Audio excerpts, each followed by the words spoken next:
guys, welcome back to my YouTube channel. So those of you who are joining me here for the first time, my name is Kavita and welcome to Crafty Dentist. Okay, I wanted to share something with you guys. मैंने exercise करना start किया है of late abs के लिए. Now I took the 2 weeks ab challenge. मेरा 1.5 week हो गया almost and ab नहीं आए मेरे of course. तो मैं सोचूं कि मे भी 2 वीक से 4 वीक तक उसे लेके जाऊं, देखूं कि शायद कुछ हो जाए. अगर नहीं होता है तो ऑफकोर्स भूल जाओ कि मैंने कुछ कहा आपसे ऐसा. एंड दूसरी चीज़ कि मैंने एक all natural face mask use करना स्टार्ट किया है. अगर उसकी वजह से मुझे कुछ भी इंप्रूवमेंट दिखता है तो I definitely tell you guys. तो maybe it help those of you जिनको स्पेशली पिंपल्स की प्रॉब्लम होती है और जिनकी बहुत ही ज़्यादा ड्राई एंड सेंसिटिव स्किन है. बिकॉज मेरी बहुत ही ज़्यादा dry and sensitive skin. And also जिन लोगों ने अभी तक मेरा चैनल सब्सक्राइब नहीं किया, प्लीज़ सब्सक्राइब करो यार. बिकॉज बहुत मेहनत लगती है इस गर्मी में ना, यहाँ पे बैठ के मेरी हालत ख़राब हो जाती है. बट फिर भी वीडियो तो बनाना है ना, ज्ञान तो बांटना है ना. क्वारंटीन में बंदा क्या करेगा. तो इसीलिए प्लीज़ सब्सक्राइब करना नहीं भूलना है. और वो जो बेल आइकन है ना, उसको भी पक्का से ही दबा देना है, सो दैट कि जैसे ही मैं नया वीडियो बनाती हूँ आपको नोटिफिकेशन जाएगा. अब आज के वीडियो में मैं आपको ये बताना चाहती हूँ कि अगर आप फाउंडेशन खरीद रहे हैं या कंसीलर खरीद रहे हैं तो कैसे आपको करेक्ट शेड सिलेक्शन करना है. एंड बिना किसी चीज़ की हेल्प से, ब्यूटी ब्लेंडर नहीं, मेकअप ब्रश नहीं, मेकअप स्पॉन्ज नहीं, सिर्फ उंगलियों की हेल्प से आप कैसे अच्छे से फाउंडेशन को अपने फेस पे अप्लाई कर सकते हैं. बिकॉज फाउंडेशन ऐसे भी बहुत महंगा आता है अगर आप किसी भी अच्छे ब्रांड का लेते हैं. तो उसके बाद ऊपर से मैं और आपको ये नहीं बोलूँगी कि ये ब्रश ले लो, ये ले लो. सस्ते में काम निपटाना है मगर अच्छा दिखना है. अच्छा दिखना एंड गोल है हमारा. फ़र्क नहीं पड़ता है हम क्या कर रहे हैं, कैसे कर रहे हैं, अगर एंड रिजल्ट हमारा अच्छा है तो और टाइम नहीं वेस्ट करते हैं और वीडियो स्टार्ट करते हैं. Now as far as the foundation is concern, बहुत तरीके के फाउंडेशन मार्केट में अवेलेबल है. लिक्विड फाउंडेशन होता है, स्टिक होता है, मूस होता है, क्रीम फाउंडेशन होता है. तो अपनी स्किन टाइप के बारे में बता दूं, I have very dry skin. मतलब इतनी ज़्यादा ड्राई स्किन है मेरी कि समर्स में भी यूजुअली उन लोगों के साथ ही होता है ना कि जिनकी ड्राई स्किन होती है, समर्स में उन्हें फिर भी उतना प्रॉब्लम नहीं होता है because they sweat a lot, पसीना चलता है तो दे फील ओके. बट मेरी स्किन इतनी ज़्यादा ड्राई है कि गर्मियों में भी मुझे भर भर के मॉइस्चराइज़र लगाना पड़ता है. अदरवाइज़ मेरी स्किन बहुत ही ज़्यादा स्ट्रेची एंड ड्राई होने लगती है, स्किन पील ऑफ भी होने लगती है एट टाइम्स. अभी तक मैंने ये रियलाइज़ किया है कि लिक्विड फाउंडेशन जो है हर एक स्किन टाइप में सूट करता है. नाउ अगेन ये भी जो है थोड़ा सा ट्रिकी होता है बिकॉज हमारी स्किन बहुत ही ज़्यादा डिफरेंट होती है एक दूसरे से. जो मुझे सूट करता है वो आपको ना सूट करे, जो आपको सूट करता है वो मुझे ना सूट करे. तो please do your research first. मैं आपको बहुत ही बेसिक बातें बता रही हूँ सो दैट ओवरऑल आपको थोड़ा आइडिया लगेगा when you go to buy a foundation कि हाँ इन चीज़ों का मुझे ध्यान रखना है जब मैं फाउंडेशन ले रही हूँ. मैंने अभी तक liquid foundation and stick foundation try किया है. स्टिक फाउंडेशन खरीदना was a big mistake for me. मैंने बहुत ही ज़्यादा अमाउंट उसमें इन्वेस्ट किया and honestly for my skin type वो मैं जैसे लगाती हूँ मेरी स्किन बहुत ही ज़्यादा ब्रेकआउट होने लगती है. तो ऑनेस्टली अब मैं वो स्टिक फाउंडेशन मॉइस्चराइजर के साथ मिक्स करके तभी यूज़ करती हूँ जब मुझे बहुत ही माइल्ड कवरेज चाहिए होता है.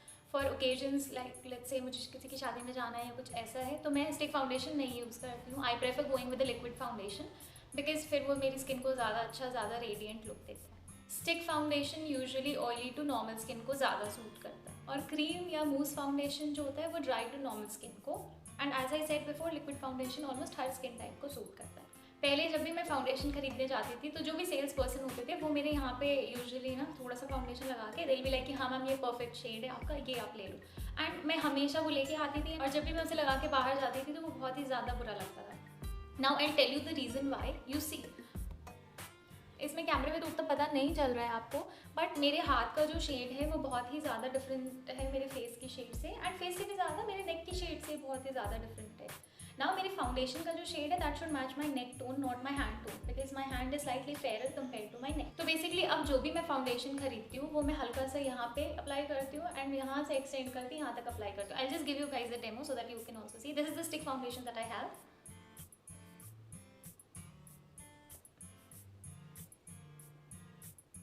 Now as you guys can see it matches my skin tone but not so much my neck.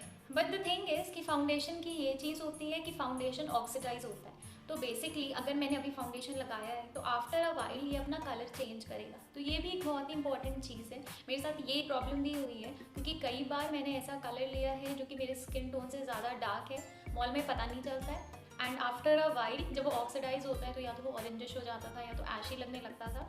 तो आई वुड एडवाइस यू अगर आप कहीं पे भी फाउंडेशन खरीदने जा रहे हैं तो आप ऐसे नेक पे अप्लाई करके उसे हल्का सा ब्लेंड करके आधा घंटा 1 घंटा घूम के आइए and then you check again कि क्या वो फाउंडेशन ऑक्सीडाइज हुआ है, क्या उसने कलर चेंज किया. अगर उसने कलर चेंज किया है एंड डिस्पाइट दैट वो आपके स्किन टोन से मैच करे तो दैट मीन्स कि आपको वो खरीदना चाहिए. अगर कलर चेंज हो गया एंड अभी वो आपके फेस पे नेक पे बहुत ही ज़्यादा बुरा लग रहा है, that means clearly you should not buy it. तो I am going to leave this foundation here and we will see कि इफ दिस गेट्स ऑक्सीडाइज्ड और नॉट। जस्ट अभी फाउंडेशन लगाने की बात करते हैं। नाउ फॉर बिगिनर्स हम यूजुअली ये करते हैं कि हम फाउंडेशन लेके आ जाते हैं, कंसीलर लेके आ जाते हैं, हमारे पास ब्रश नहीं होता है, हमारे पास ब्यूटी ब्लेंडर नहीं होता है, या हमारे पास मेकअप स्पॉन्ज नहीं होते लगाने के लिए, which is okay you know, because already foundation अगर आप किसी बहुत ही अच्छी ब्रांड का ले रहे हैं तो इट्स वेरी एक्सपेंसिव। तो आई वुडंट एडवाइस यू कि आप एक महंगा फाउंडेशन ले लें, इसके बाद आप और 100 चीज़ें लो just to apply that. It's okay as long as आपके हाथ एकदम साफ हैं ना। हाथ साफ करने के 2 कारण हैं। पहली बात तो अगर आपके एक्ने प्रोन स्किन है या सेंसिटिव स्किन है तो ऑफकोर्स आप अपने फेस को टच भी नहीं कर सकते बिना हाथ धोए हुए।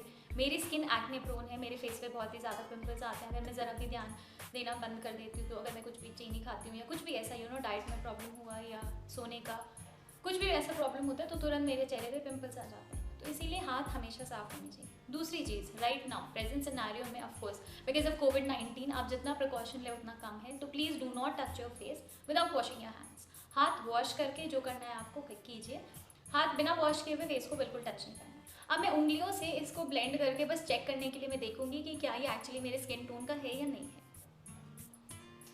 जैसे कि आप देख सकते हैं कि ये पूरा बहुत ही अच्छी तरीके से ब्लेंड हो गया है, बिल्कुल भी पता नहीं चल रहा है कि फाउंडेशन मैंने कहाँ तक लगाया है कहाँ तक नहीं लगाया है, and it's giving a nice base basically. So this is we want in a foundation, हमें यही चाहिए फाउंडेशन में। अब मैं आपको उंगलियों की हेल्प से फाउंडेशन अप्लाई करके दिखाऊंगी। तो जब भी आप फाउंडेशन लेते हैं, जो भी आप फाउंडेशन यूज़ कर रहे हैं, यूज़ करने से पहले उसे थोड़ा सा शेक कर दिया कीजिए, बिकॉज यूजुअली ये होता है कि वो रखे रखे हल्का सा थिक हो जाता है। तो अगर आप उसे ऐसे शेक कर देते हैं तो वो पूरा फिर से होमोजेनस हो जाता है। सॉरी मैं गलत फाउंडेशन शेक कर रही थी। This is the actual foundation that I be using. Actually ये वाला जो फाउंडेशन है, ये जब मैंने लिया था तो I was a notch darker compare to how I am right now. तब मेरा शेड थोड़ा सा डार्क था, अभी मेरा शेड हल्का सा लाइट हो गया है, तो मैं ये शेड पे यूज़ करूँगी। अब मैं एक पंप इसका लूँगी ना। ये भी ध्यान रखें कि आप किस तरीके से क्या यूज़ करके अपना फाउंडेशन अप्लाई कर रहे हैं, उससे आपको वैसा कवरेज मिलेगा। अगर आप मेकअप ब्रश यूज़ करते हैं तो that will give you high coverage. अगर आप ब्यूटी ब्लेंडर यूज़ कर रहे हैं तो माइल्ड टू मीडियम कवरेज आपको मिलेगा। And same thing goes with fingers also. अगर आप फिंगर्स यूज़ करेंगे तो आपको मीडियम कवरेज मिलेगा, आपको वो हाई कवरेज नहीं मिल पाएगा, विच इज़ ओके। तो अब मैंने यहाँ पे एक पंप ले लिया है। वील सी अगर मुझे और चाहिए होगा तो we'll take more, but for now I am starting with 1 pump. इसे मैं हर जगह अपने फेस पर डॉट डॉट करके अप्लाई करूँगी।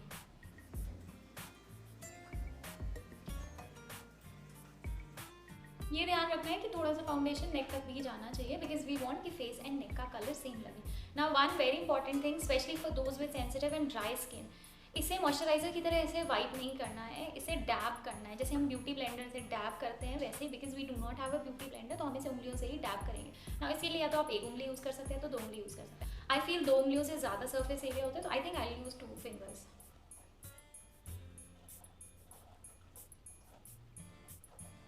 इस बात का ध्यान रखना है कि अपने फिंगर्स को पूरे एरिया में चलाएं सो दैट कि कोई भी एरिया बच ना जाए, छूट ना जाए।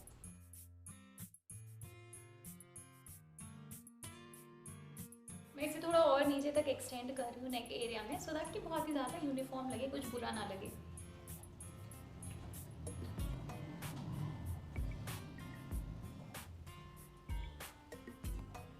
तो ये है मेरा फाउंडेशन।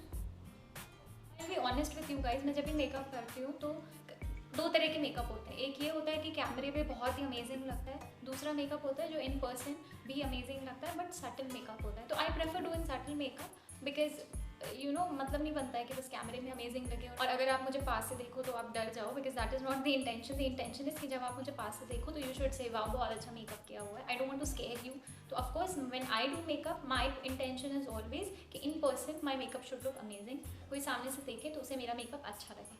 और मैं आप लोगों को ये बात बताना भूल गई कि फाउंडेशन लगाने से पहले ऑफकोर्स आपको अपनी स्किन को सबसे पहले तो अच्छी तरीके से मॉइस्चराइज करना है और उसके बाद प्राइमर लगाना है। नाउ लेट अस अज्यूम कि you do not have a primer, तो आप नॉर्मल एलोवेरा जेल भी यूज़ कर सकते हैं। यहाँ पे थोड़ी दूर आप अपना प्राइमर लगाएंगे और यहाँ पे थोड़ी दूर आप अपना प्राइमर लगाएंगे। नाउ आज मैंने प्राइमर नहीं लगाया बिकॉज मैंने ऑलरेडी मॉइस्चराइज कर रखा था और एलोवेरा जेल लगा रखा था मैंने अपने फेस पे। आज I do not want to use any primer because मैं फिंगर्स यूज़ कर रही थी, लाइट कवरेज फाउंडेशन था मेरा, तो I was like it's okay I can do with an aloe vera gel. और एक और इंपॉर्टेंट टिप स्पेशली उन लोगों के लिए जिनकी ड्राई स्किन है, मैंने ये चीज़ बहुत बारी करके देखी है, it works for me because कई बार मेरे साथ ऐसा होता है कि even when I moisturise my face उसके बाद अगर मैं फाउंडेशन लगाती हूँ तो मेरी स्किन जो है पील ऑफ होने लगती है या पैचेस बन जाते हैं। ये उन लोगों के लिए जिनकी स्किन बहुत ही ज़्यादा ड्राई है। तो what you can do is, let's say आपको आधे घंटे बाद मेकअप करना है, तो आप अभी अपने फेस पे जितना मॉइस्चराइजर लगाते हैं उसका डबल अमाउंट लगा के छोड़ दें। Do not wipe it of, let it stay.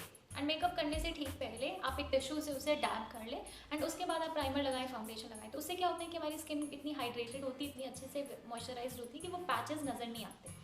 Also when I do my makeup, मैंने ये चीज़ रियलाइज़ की है कि right after doing my makeup my face does not look that great, but if I give it let's say 10 minutes 15 minutes, जितना ज़्यादा time बीतता जाता है उतना अच्छे तरीके से मेरा फाउंडेशन मेरी स्किन में ब्लेंड हो जाता है। Now it could be because मेरी स्किन ड्राई है and over a period of time I sweat, तो वो स्वेट की वजह से अच्छे से ब्लेंड होता है। तो मैं ये हमेशा करती हूँ कि जब भी मुझे मेकअप करके कहीं जाना होता है तो मैं आधा घंटा 1 घंटा पहले से मेकअप करना स्टार्ट कर देती हूँ, सो दैट कि by the time I step out of my house मेरा फेस एकदम नेचुरल येट ग्लो होता है। अब कंसीलर की बात करते हैं। कंसीलर का 2 पर्पस होता है। एक पर्पस होता है कि अंडर आई एरिया में, ब्रिज ऑफ द नोज पे, फोरहेड और चिन एरिया में हाईलाइट करना, सो दैट कि जब लाइट आपके फेस पे पड़े तो ये एरियाज बहुत ही ज़्यादा ब्राइट नजर आए ना। दूसरा पर्पस होता है कंसीलर का कि अगर आपको कहीं पिंपल है या कहीं पे डार्क स्पॉट्स हैं तो वो उसको कंसील करना।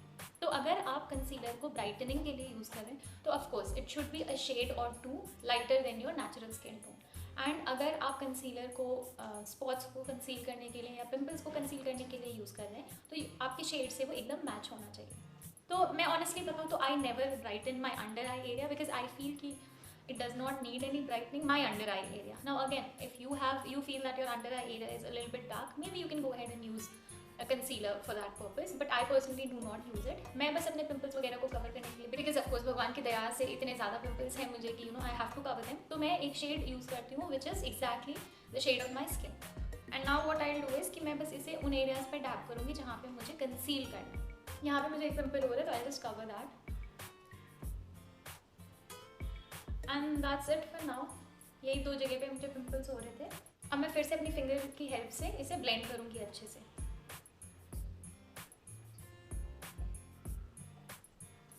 दूसरी चीज़, कई बार फाउंडेशन लगाने के बाद स्पेशली इंडियन स्किन टोन में ये होता है कि अराउंड द माउथ बहुत ही ऐशी सा लगता है, मतलब फाउंडेशन हमारी स्किन कलर का नहीं लगता है, वो ग्रे लगता है। तो उसके लिए a concealer is not used, उसके लिए we use a colour corrector. तो please do not try to put it all around your mouth. I have tried it, it looks horrible, it does not work. तो इसके लिए you have to use a colour corrector. ना I don't like using 1000 products on my face. मुझे ऐसा होता है कि minimal products हैं, मुझे एकदम स्नैच लगना है, बट मुझे दिखना अच्छा है, बट मुझे ज़्यादा प्रोडक्ट्स नहीं यूज़ करने हैं। तो इसीलिए of course over time you try to adjust and you see what works, what does not work, and you develop new things of your own. Now again, the things that I am telling you, it might not work for you, so you please experiment for yourself, you research and you see what works for you and what is not. Also usually ये कहा जाता है कि जब हम foundation apply करते हैं तो उसके बाद हमारी स्किन का पूरा डायमेंशन, हमारे फेस का पूरा डायमेंशन चला जाता है। अब जैसे कि यूजुअली चीक बोन्स होती हैं और यहाँ पे ये जो कॉन्टोर होता है, फेस का नॉर्मल नेचुरल कॉन्टोर होता है, वो चला जाता है। तो दैट इज़ वाई अगर हमने फाउंडेशन लगाया तो उसके बाद हमें ब्लश लगाना होता है, कॉन्टोर करना होता है, ब्रॉन्ज करना होता है फेस को, विच इज़ इंपॉर्टेंट, हाईलाइट करना होता है, which is important and which is needed. But there are days जब मुझे कुछ नहीं करना होता है, बट स्टिल मुझे ये चाहिए कि मेरी स्किन टोन एकदम इवन लगे। तो honestly speaking on those days what I do is कि मैं सिर्फ उन एरियाज़ पे फाउंडेशन या कंसीलर अप्लाई करती हूँ जहाँ जहाँ मुझे लगता है कि प्रॉब्लम एरियाज़ हैं, पिगमेंटेड हैं या whatever it is, and I just very gently blend it out. But इसके लिए you have to make sure that your foundation and your concealer is exactly your skin tone, because अगर वो आपकी skin tone का नहीं है तो आप एक डॉट यहाँ एक डॉट वहाँ अप्लाई करेंगे तो ऑफकोर्स वो बहुत ही वियर्ड लगेगा। But if you have invested in a good foundation which exactly matches your skin tone, then it works wonders. आपको पूरा फेस पे फाउंडेशन या कंसीलर अप्लाई करने की जरूरत नहीं है, and you good to go daily activities के लिए स्पेशली।